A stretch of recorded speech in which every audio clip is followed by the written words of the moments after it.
Welcome back everybody to another MOTOBOB video where today you join me in the beautiful Barcelona for the launch of this incredible looking bike, the new BMW CE04. Now I've done a mix of town riding and sort of mountain roads up at the back of Barcelona today, and it's been a really good chance to get to know this new electric scooter. And so in this video I'm going to tell you my 10 favourite features that I found out from riding it today.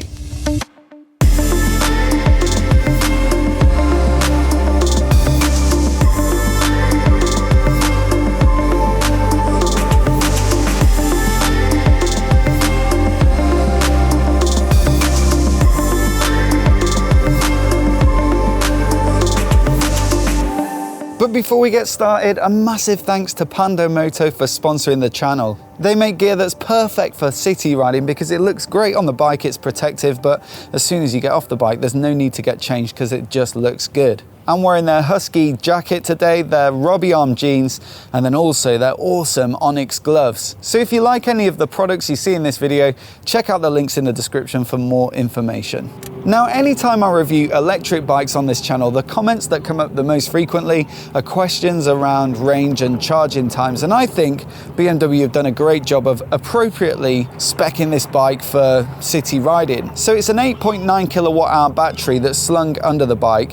You get 11 of these in the BMW iX or i4, they're electric cars, but just one of them is enough for this bike. Now that isn't huge if you compare it to other electric motorcycles, but with it being a city bike, you do get decent opportunity for regeneration when you're coasting or slowing down, and so you'll get 130 kilometers or 80 miles of range for a typical charge. For most people who are using it for commuting, 40 miles each way, I think that's pretty decent, and you can obviously charge it up while you're at work if you so wish. All of the bikes as standard ship with the domestic charger for that market, and that'll do a full charge in 4 hours 20. So if you do garage it overnight and then you plug it in, obviously it's going to be ready to go the next day. If you do want to charge even quicker, there's an 850 quid upgrade to get fast charging, and that'll give you a full charge in an hour and 45 minutes, or more realistically I think 20% up to 80% charge, so 60% of the charge added, it will do that in 45 minutes. So like I say, not the biggest range of any bike I've reviewed so far, but appropriately spec for the usage, and obviously that keeps the weight down if you don't put a massive battery in, and also helps to keep the cost down. Now number two is the way it delivers that power. So the power figures don't sound massive, it's 42 horsepower peak, 62 newton meters of peak torque, but it's the way it delivers it as with all electrics. So a lot of that torque is available right from 0 RPM, and it's smooth and there's no gear shift, so when you do get on the throttle, especially when you put it in the more aggressive riding modes, it really does fly, and it feels much quicker than a 42 horsepower bike that weighs 230 kilograms. What's important in town is getting away from the traffic. When you're at traffic lights and there's lots of buses and lorries and cars around you, you just want to put that 5 or 10 meter space between you and the traffic when the lights go green, so you feel a little bit safer, and it does that with ease. BMW claim 2.6 seconds, they say, for 0 to 50 kilometers per hour, so roughly 30 miles per hour. And yeah, that's where it really excels, down at those city speeds. As you get up to the top speed of 120 kilometers per hour, so over 70 miles an hour, so it's suitable for highways. But yeah, it doesn't feel quite as punchy up there, but around town, there's definitely enough there to put a big grin on your face. Now, when you look at this bike, agility probably isn't the first thing that springs to mind because it looks so long, and it is. It's 1,675 millimeters in the wheelbase. That's longer than most regular motorcycles. A GS, for example, is about 10 centimeters shorter. But there are a couple of factors that make it really handy around town. The first being how low it holds its weight. So it does look long and low, even in its sort of fully formed package that we've got here. But last night at the press briefing, we actually saw a cutaway model where you could see inside the bike. And when you look at where the battery's held, it really is right under the bike. It's in an aluminium case down there with fins on it, so it's air cooled. It gets a bit of airflow under the bike. But yeah, all this space here, that's just a big storage compartment where you can stick a lid in, which is really practical, but it also means there's no weight to it there. It really doesn't feel like a 230 kilogram bike, not in the way that when people ride petrol bikes that are 230 kilograms and they review them and they say the weight disappears as soon as you're moving.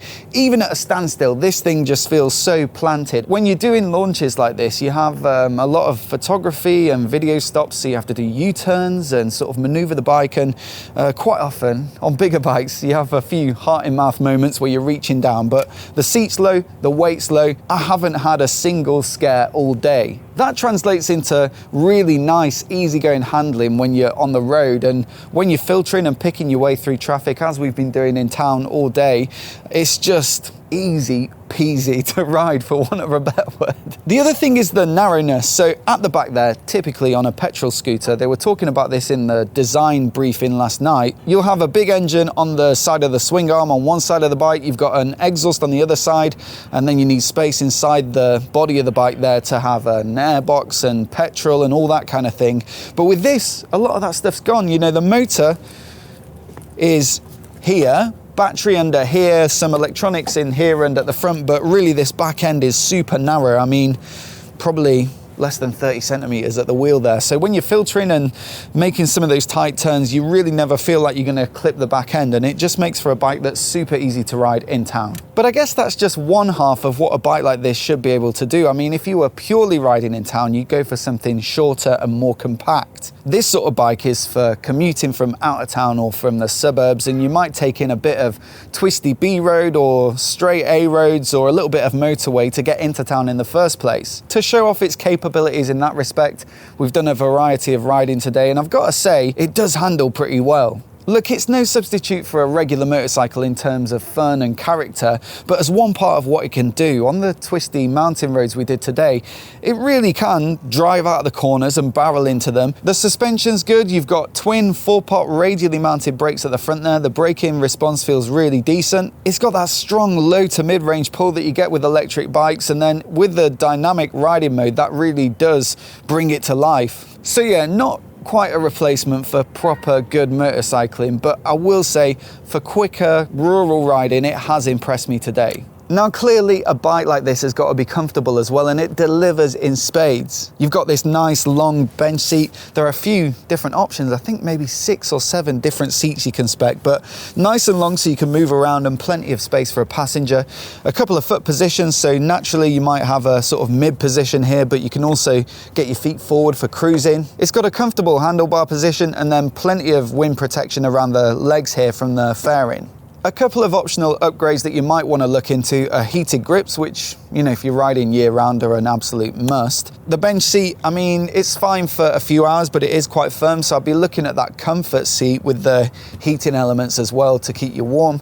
And then also there is a high windscreen. We haven't had chance to test it out today, none of the demo bikes have had it, but a little bit more wind protection on this top half would be quite nice. The basics, you know, the riding position and the sort of lower protection and protection from spray on the road are really, really good, and in Barcelona this is absolutely fine. It's just that you might want to upgrade to a few of those things if you live somewhere like London with its rubbish weather.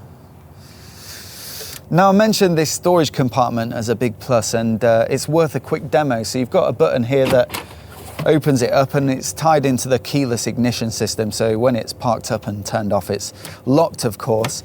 And yeah, with a full face helmet like this is a Shoei GT Air 2, so like a sports touring helmet, it won't go in that way. I think really it's been designed for city lids and open face helmets, but if you turn it on its side it will slide in. Now, not ideal because you don't want to scuff up the side of your helmet, so you might want to put like a foam pad in there, or maybe use your helmet bag when you do pop it in. But yeah, as long as your lid fits, it's a really nice feature, and it's pretty well thought out. So it's got a nice little gas damper there so that it doesn't slam open.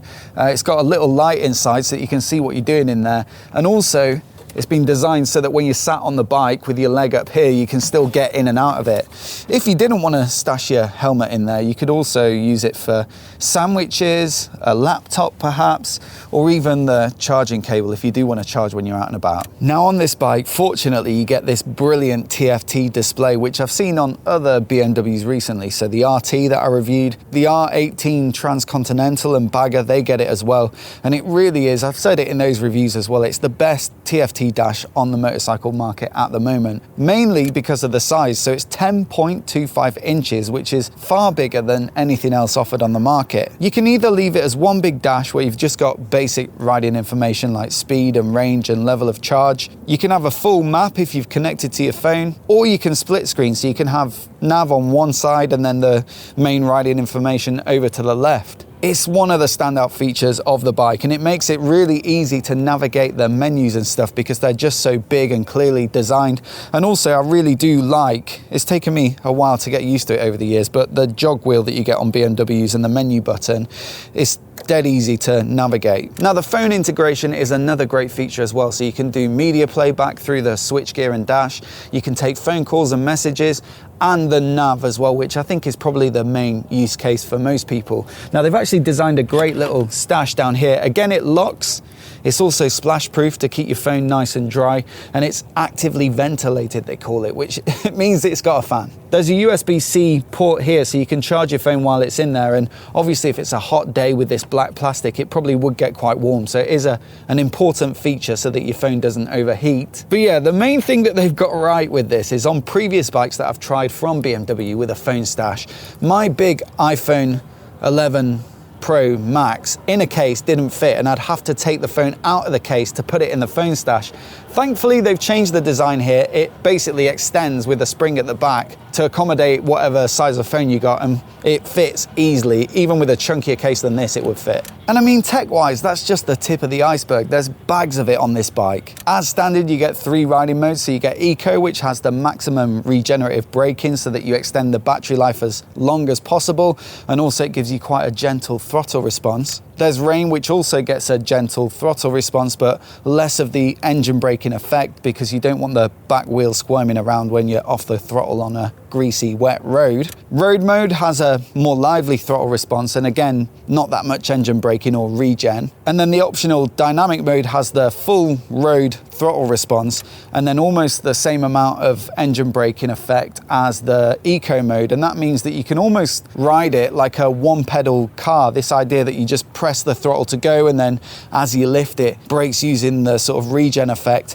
It's the same here. You can pretty much, unless you need to stop quickly, just ride it on the throttle in that mode. ASC, or Active Stability Control, I think, which is their name for traction control, comes as standard, and that works both if you spin the back wheel up. Let's say you're on a loose surface, if it starts to spin, it will cut the power to keep it in check, but also that regen and engine braking effect, if it detects that it's going to lock up, it'll ease that as well. You can upgrade to dynamic traction control, which makes it lean sensitive, so it'll apply it in a way that's appropriate if the bike's banked over. Same for ABS, so you get normal ABS as standard, but ABS Pro, which is lean sensitive, as an upgrade. Same for the headlights, so LED lighting all round, including some really neat integrated tail lights there, and you can get Headlight Pro, which again, lean sensitive and illuminates the inside of a turn so you can see through it better at night. There's also options for the hello and goodbye light animation, which I don't really get, but the follow me home feature does make more sense. So when you switch the bike off, when you pull up at home,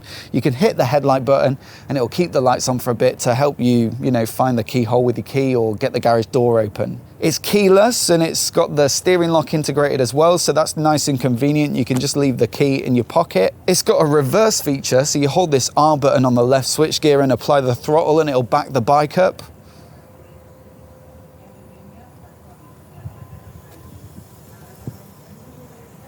You've got the SOS button as an optional extra as well, so if you did have an accident, you can press that and it'll get in touch with BMW, who can alert the emergency services. And it's got a 12-volt socket under here as well, so if you did have a heated jacket for those really cold commutes, you can just plug it straight in here. Genuinely, this tech package is you know, top notch. It's all the best bits that you get on their premium motorcycles in an electric scooter. But I think the thing that I love the most about this bike is the design and styling. I mean, from a design perspective, there's lots of thoughtful little touches and smart ideas. Things like the side stand actually activates parking brakes so that it won't roll away, because obviously you can't leave it in gear. Things like the brake lights come on when you engine brake, so obviously you can slow down quite quickly with that. You're not applying the brakes, but it knows that it's slowing quickly, and so keeps you safe by putting the brake lights on. But more than that, it's the visual design. I love how bold they've been with it and created something very futuristic looking. You know, Barcelona's absolutely rammed full of scooters, so it takes something pretty special to get someone to stop and look at it. But that's definitely happened on multiple occasions today, that people have stopped to take pictures of it on their phone and have a good look and ask some questions, and it really is a striking thing, and they've clearly designed it as a bit of a statement piece, and I think they've done exactly that. This is the sort of Porsche Taycan or Tesla of the two-wheel world now, really, and it's got the price tag to match. 11,700 is pricey for a practical commuter. There are certainly cheaper petrol scooters out there, but as something to own, to get you around in real comfort and style and tech, and as something that's a bit of a talking point and a bit of a statement, yeah, they've definitely hit the brief. As always though, I'd love to know what you think of it down in the comments below. Let me know. Also, let me know if you've got any questions. I'll try and get back to you. And if you're new here and you want to see more videos like this, hit subscribe, and I'll see you next time.